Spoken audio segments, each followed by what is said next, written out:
Hello, everybody. It is 10 p.m. Eastern Standard Time, and I'm here with you for a short while tonight to speak about, hopefully, if my internet holds out, about the Oversoul and a few other things that are in that arena of exploration. And I'm looking at my feed right now, hoping it's going to improve in quality because it's pretty grainy and pretty awful.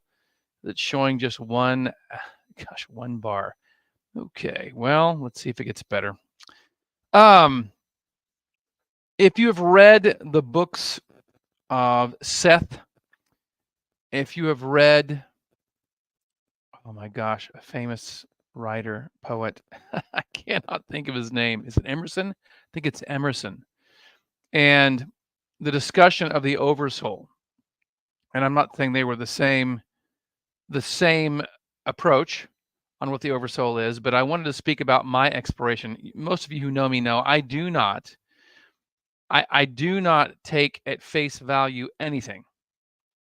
It's an idea that someone has when they present it. It's an experience they may have had, hopefully, and it's something I will entertain, but it's not mine. You get what I'm saying? It's not mine. It is not my experience. And without it being my experience, I can't own it. So for me, I'm always looking and exploring to figure out what exactly am I experiencing and how does it fit within my growth.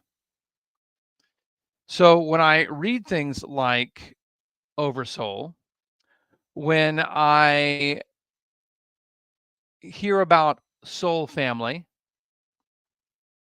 I take it in, I entertain what's being said to me, how it's being defined, and then I go looking, I go spelunking, I go exploring. So what I've been doing lately is I have been asking questions and then feeling what comes up as the response. That's how it will always work. I ask a question, then I I sit back and feel. And for the people out there who go, so you have emotions? Is that what you do, Katie? You sit there just have some emotions around your questions? Not that kind of feeling. Okay. Could have emotions. Definitely could be a part of it. But when I say feel, it's something I feel tactile. I taste. I can smell maybe something rarely.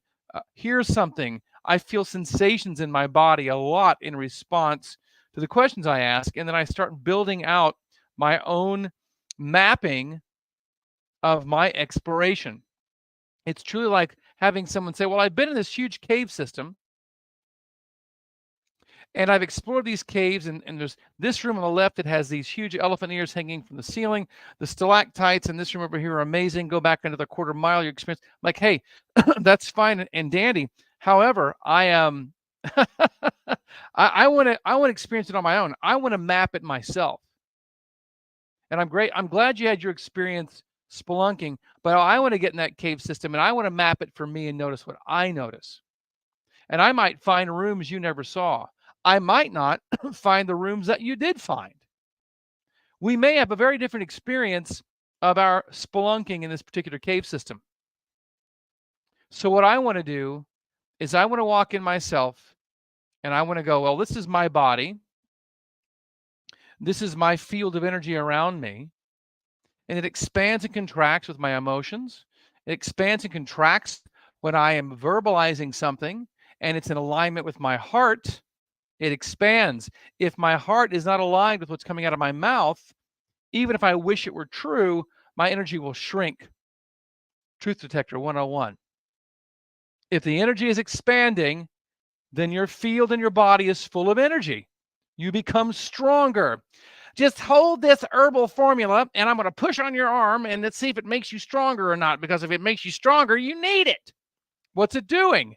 It's creating an expansion of your field.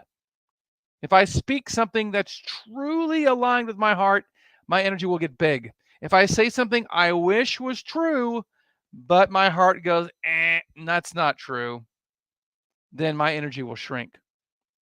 And if you can feel that in somebody else as they're speaking to you and get past the emotional involvement, maybe that's somebody who's incredibly charismatic and they're drawing you in with the way they speak and the word choices they're using, and maybe they're saying flattering words and they've really drawn you in, and you're not keeping centered and just tracking, is what they're saying aligned with their heart? Or does it just sound good? Am I being sold? Are they selling themselves, like on their own thing they wish they thought or felt as being true? And once I get beyond that, I ask, well, what's after? What do I move into? What does it feel like as I'm moving out from my own field? And what I felt was, this is my little Jolie right here. He's my little acupuncture Joe. I felt right here, there is, and not just there, it feels like it comes out of my chest as well, and probably the back of my head and a few other places, but there's this silver cord, if you will, that is moving out from my body and connects to my soul. What feels like would be my soul. It's funny because growing up in the Baptist churches, there was a particular hymn, and I can't think of the name of the hymn, nor even really any of the words around the particular phrase, but it says, when the silver cord is broken, I'll be going home. Something along those lines, right? Good old Southern gospel tune about the silver cord. And looking back on that, when I realized that was a very metaphysical description, I'm thinking, who the heck wrote that hymn? Who wrote that? Who wrote that Christian hymn for the Baptist church? Maybe it wasn't for the Baptist church, some of the Protestant denomination, but who wrote that hymn that they knew about the silver cord, and when it was cut, you left. Your soul departed from your body. Who knew that? Who had the sight to know that wrote that Christian hymn? But somebody did. So there's a connection into what feels like this huge presence. Now, in a sense, I have broken this down into further compartmentalization, but I'm not going to go into that tonight. It's too much. I need visuals, I need diagrams, and I don't have those made up yet. But I'm just going to keep it general. So there's the soul. And I don't think the soul is stagnant any more than we are. I think the soul is constantly being refined and growing and learning and gaining experience. Now, I'm going to say something blasphemous right here for some of you, certainly those I grew up with, certainly those who were in church with me all those years. I absolutely, at this point,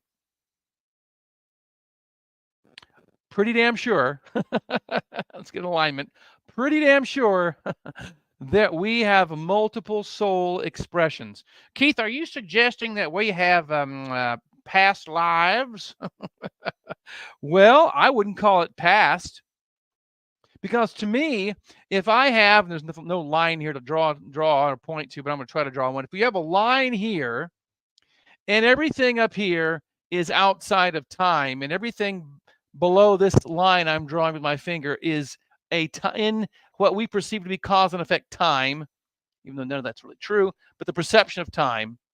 And the soul is here, and the cord from the soul is coming through that diaphragm, that membrane that puts us into a timeline. Then we're having experience here, which is being, if you will, uploaded, to keep it in modern day terminology, into the soul, or at least an aspect of the soul. And that dropping down into this timeline, or any other timeline for that matter, could be happening, if you will, from the perspective of the soul, outside of time. But inside of time, you might perceive it as being linear. Because if that projection, that dropping down of an umbilical cord, that silver cord drops down in 1772, and the next one's dropping down over here in 1992, and the next one's dropping down through that membrane into the timeline into 2052, from the perception of in the timeline, it's past or future lives. But from the perspective of the soul, it's all just happening, right? Now, can I fully grasp that? Not really. I'm trying. But let's face it, it's not there, Pamela, is it? I'm not fully getting all that, but I'm doing my best. Doing my best to grasp that concept that I think is probably more accurate than this linear past lives thing. That's why when I hear people talk about, well, you're coming back this time in order to make amends or learn something from your previous life. To me, it's a giant swimming pool, and all of it's happening in the swimming pool. So it's all bleeding over. Have you not had people in your lives I gave it away, didn't I? People in your life that you've met and you're like, well, what is it about you? I saw your face and such a familiarity was there. I couldn't deny it. It's incredible. I feel more drawn and close to you than I do people I've lived with and known for years. What's going on here? Do you remind me of somebody else I know? No, I don't think so. You're unique. I can feel this unmistakable polarity, magnets pulling me together with you. Felt that with Angel. Of course, always she beats me to the punch. She said, I heard your name and I knew. Well, I took a couple of encounters, but then I knew. Just like I've known you. I always told her, and you probably heard me say this before, a lot of you, if she didn't have a body and I just had to carry her soul around in a box, I'd do it. I just carry around her soul with me so I could feel her next to me. I like her in a body, but if I had to, I'd carry her around a box so I could have her with me, so I could feel her with me and feel that magnetic draw to each other. I've met other people in my life. I've seen other people online who were friends that we've never met, never even spoken, never even done maybe even a message back and forth. There's a couple I've seen, like, I know you. God, I know you. Man, I know you. I would bet money that if you saw me, you'd feel the same way. You'd go, I know you. But how? We've never met. We haven't even communicated through a text or an email or anything. Probably never will. But I know them. I'm just gonna brutalize this pronunciation. But I remember Master O years ago. He's the man who created Pongu Shingon and been my Qigong teacher for 20 years. He mentioned as we were all going out to eat, a bunch of instructors, I think he called it Yun Fun. All the Chinese people are going, God, that's not it. It's probably not. It's close as I can get. Yun Fun. Haven't heard it pronounced in years. But he goes, basically, it's soul family. Because you think all of you here are here together for the first time as far as your essence, your spirit, your soul? Do you think it's all the first time you've all been here together, just like eating like this? It's not. Family. Soul family. So I didn't want to adopt that, though. I'd read it in Seth's writings, and I'd heard it from other people along the way. And there's soul family, and you've got contracts with these people. Dolores Cannon talks about this, and many others. You have contracts with these people, and so every time the contract, gets signed, if you will, before you hop into the next experience in time, you're like, "What are we gonna do this next time?" Well, I'm gonna be your husband, and you're gonna be my wife, and now you're gonna be my kid, and you just keep switching around, and you have all these experiences, and then you switch roles, and you're gonna be my enemy, and I'm gonna be your enemy in this next one, even though we were best friends in this one. That should be interesting. All kinds of concepts, right? Or you did me wrong in this life, and so the next one it's going to flip roles so we can have some type of balancing going on. All kinds of ideas, right? All kinds of cultures with the ideas of what all that means to be in a soul family and soul contracts. But I said, Keith, like usual, you got to get it out of your head. Hard, it's already in there.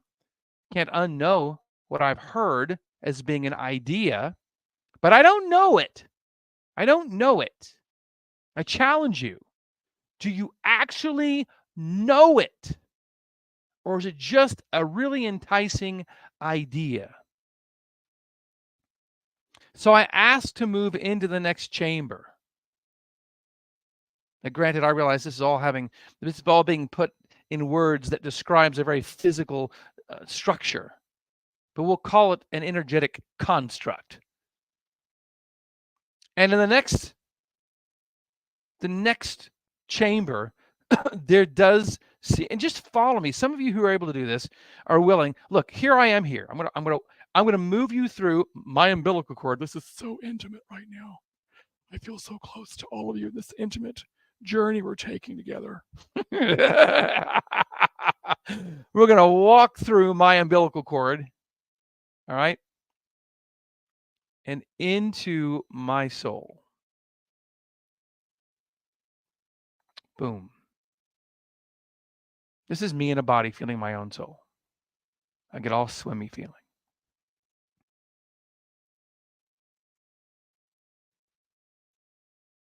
Just come along for the ride if you want to.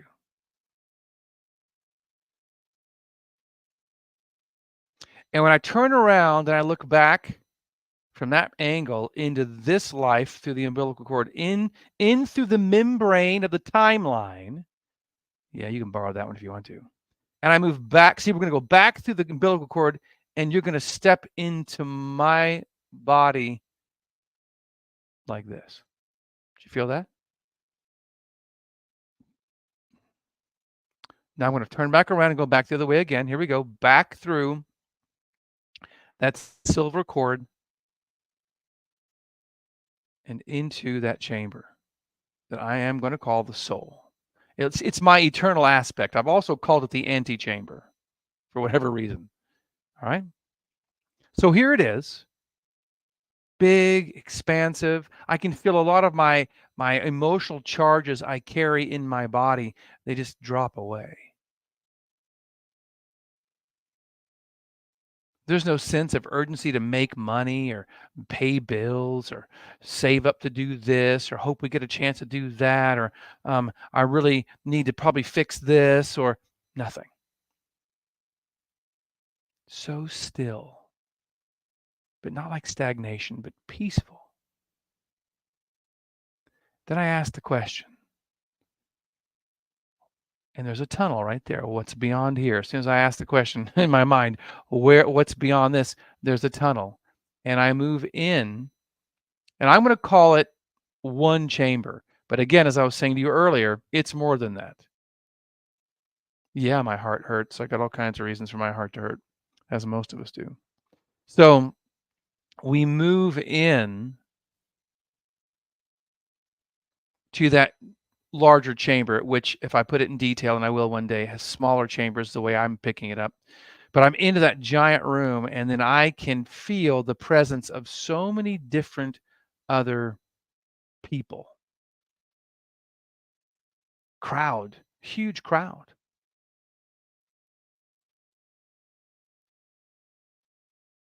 Connection to all these different people. But it's such a huge room. It's endless, really. I don't see it as being a room really because there's no boundaries. There's so many people in it. And I'm not sure who they are, what their role is. Some look kind of spooky. I got to be frank with you on this. They look kind of spooky. But there's beautiful shining faces in the midst of all that as well. And maybe it's the cast of characters. Yes, you're driving in Keith's soul. Whatever this is, it's the chamber beyond the soul chamber, the antechamber. But it's enormous. There's just an endless flow of people in here. And some of those familiar people I mentioned to you before, the magnetism, they're there. Others, I don't feel it as much. And I don't know what this chamber is yet. I'm not going to call it the Oversoul. It could be. But it feels much bigger than my soul family. Unless my soul family includes all of these people I'm feeling. And maybe it does. Let's say I've lived 800 different soul infusions, soul expressions, soul lives. That's a lot of people to interact with. Maybe it's every single person, every single expression of my soul has ever encountered. Maybe they're all there, represented there. I don't know. But this is the part that I haven't given, and again, I can't explain it because I need to have visuals to explain it in more detail. But I'm going to move past this chamber. I call this the Oversoul. But truly, it's that and much more. Because what really got me today was when I moved again into beyond that, into the next chamber, and it emptied out, and just follow me, it empties out into the most expansive sea of possibilities I've ever experienced. I can't fathom it.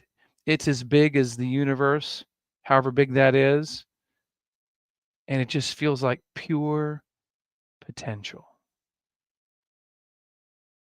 It's pure potential. I mean, I thought my soul felt free, but this is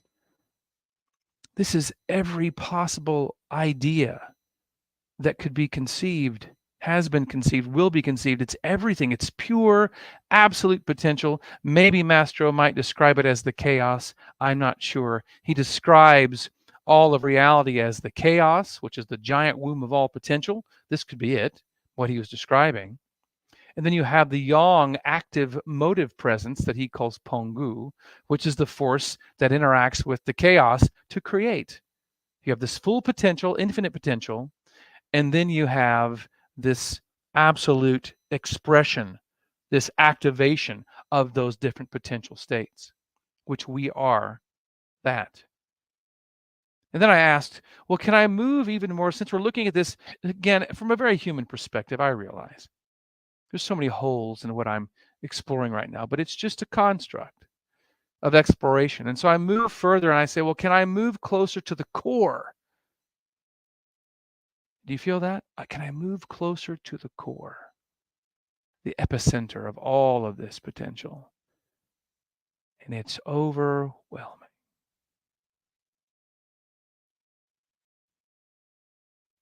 Just sit in it. For those of you who can feel it, just feel that. And it's just me perceiving something. You're just getting my take on something.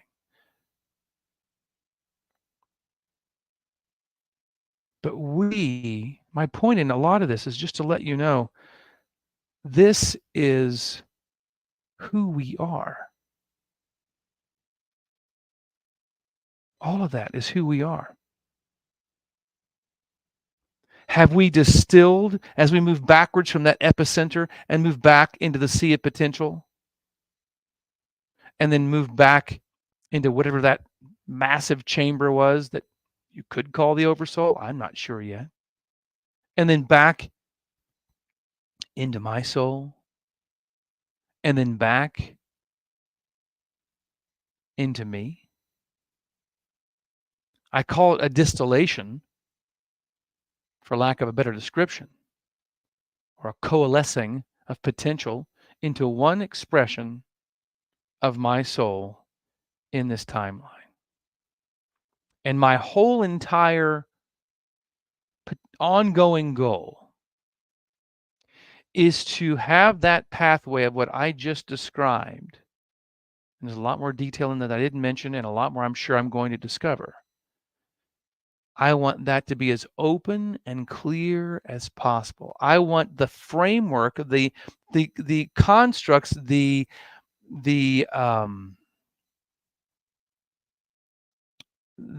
framework that I have taken on for whatever reason.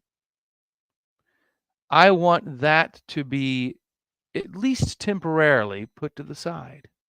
Suspend my disbelief, suspend my beliefs, so that I can have as much experience, rich experience, as I have time left in this body. Do I feel that those other soul expressions, those silver cords dropping down into the timelines, do I feel like all those are interacting and influencing one another? I do. I really do. Do I feel like that it's important to have this relationship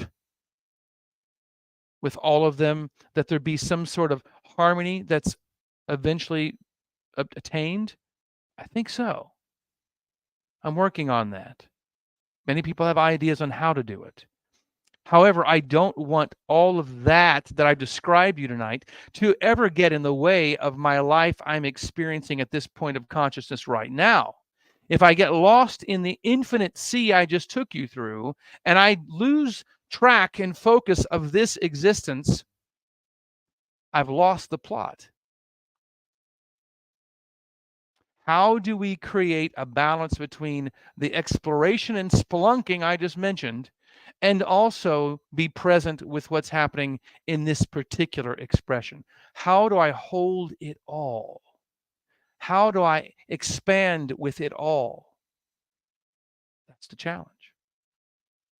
And I am constantly taking belief systems I have and I'm throwing them off one after the other, throwing them off so I can have a greater and greater experience. And it's so difficult when you've had a lifetime growing up and even into your adult years of, if you don't do it just right, Keith, if you ask the wrong questions, if you don't pursue things according to the rules, God's going to be pissed off at you. And then you're going to get smacked. But then I think, well, I have a 7-year-old, I have a 28-year-old, 27-year-old, sorry. Yeah. And he's 7.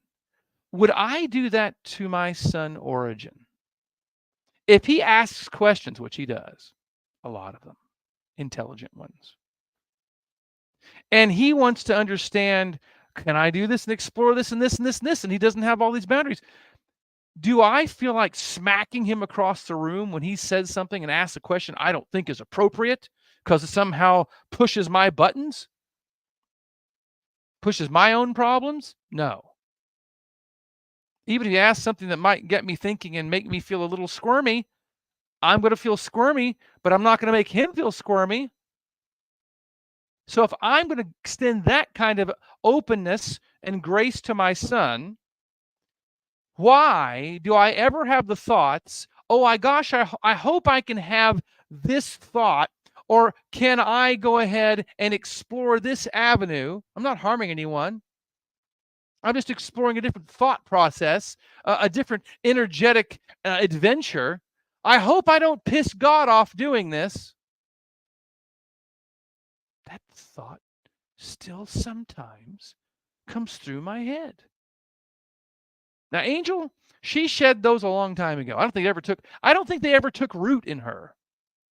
They did in me, but she's a lot smarter than I am, a lot more observant than I am, a lot more able to just take the big, broad perspective and go, does this all fit together? I think she's always been good at that. At 53, I'm growing into it, finally coming around. So I'm encouraging all of you to understand that your beliefs can be an advantage for a season. They can get you through things. They can get you from point A to point B and still be breathing, maybe even somewhat content. But there may come a point where you need to shed those so you can then entertain other ways of being, entertain more information that's coming into your awareness every second that you've been missing because your current belief structure says these things that are coming around me and through me don't exist, therefore I won't perceive them. But the richness of our lives is being stunted by these beliefs. I'm not saying that you are not kind to yourself and others.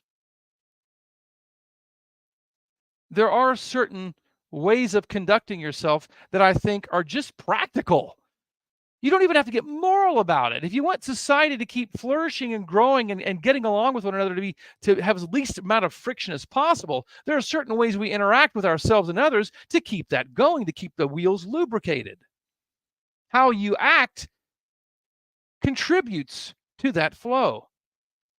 But within the I consider all people and myself in every decision I make and don't make, I consider the all in my movement, my lack of movement, my yang, my yin in life. Within that, I explore. I couldn't be an atheist if I wanted to. It is impossible because I can feel all the things I just described to you, and I'm just getting started. And there's probably many of you who are far ahead of me in this exploration. I just didn't want to take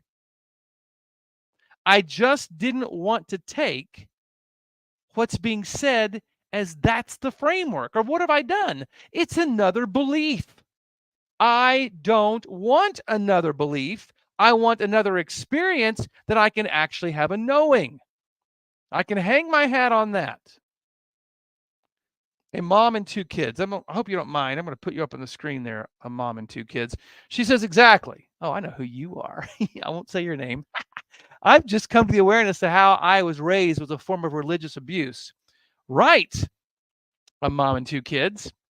But often the parents, I'm not saying yours did or didn't, but often the parents don't even know it because they're underneath the same abuse.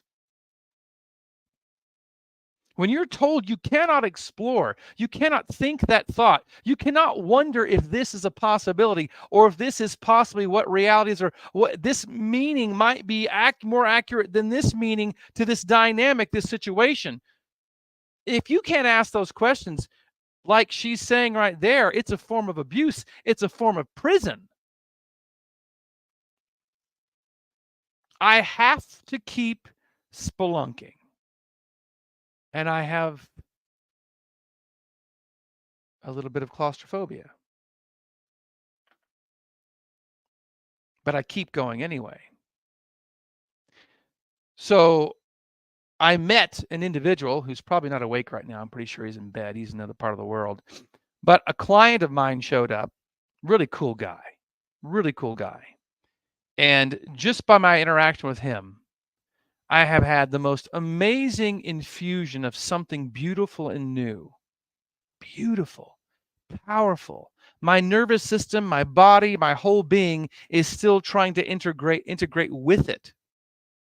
It is absolutely rocking me.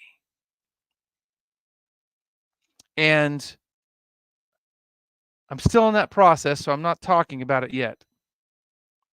Other than to say that I really appreciate him, his willingness to be forthright and to share, because of his sharing, I am now growing in a new way. By me helping him, he is most certainly helping me. And if I wasn't open to something very different in some ways and also familiar in others, it's familiar in some ways, for sure. But if I wasn't open to that being integrated, and I didn't have a choice, he introduced the information to me, I felt it move into my body and move into my body, in my eyes and throughout my whole body, my whole being. Didn't have a choice after that. It's in. Time to embrace it or fight it. Not going to fight it. What's next?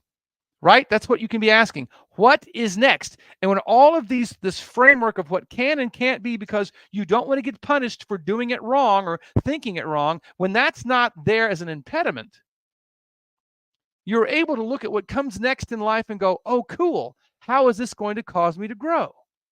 How can I integrate this in my life so I have a different life, a more rich life? And I must say, I really think that this latest edition is going to be a game changer for me and a lot of people, hopefully a lot of people. That's yet to come, but anyway. I don't know what you guys are going to take from this tonight. I don't know. It's been 33 minutes I've been doing this. I don't know what you can pull from this, but I do hope that it gets you at least thinking. Nancy says growth. Yes, always, except I hope it gets you thinking about where you're being locked down, tied down. Are you that baby elephant who had a shackle around its leg when it was a little bitty thing and it grew up and it just kept making the ring around its leg bigger and bigger? But honestly, by the time it was a full-grown elephant, it could have easily just snapped that chain and walked away, but didn't, because it's just used to always being there chained to the floor. You've heard that analogy over and over again, that story. Is that you? I'm sure it's me in some other area that I haven't found yet, but I hope I do. I'm looking for it. Are you looking for that too in your life? We can doom and gloom this all we want to. We can freak out over eclipses and rockets from NASA being launched into space and whatever else is going on, and red calves being sacrificed. Guys, you can get freaked out over everything. There's a lot of people who'd like you to get freaked out over everything. But I'm asking you to do the things I just mentioned tonight and to get strong, become resilient, get bigger, expand, become somebody who is impervious to harm. Even if your body fails, you're impervious to harm, because as I took you through that journey, some of you went with me, some of you didn't. It's okay. But as I took you through that journey, my journey so far, I can feel I don't ever stop. This is never the end.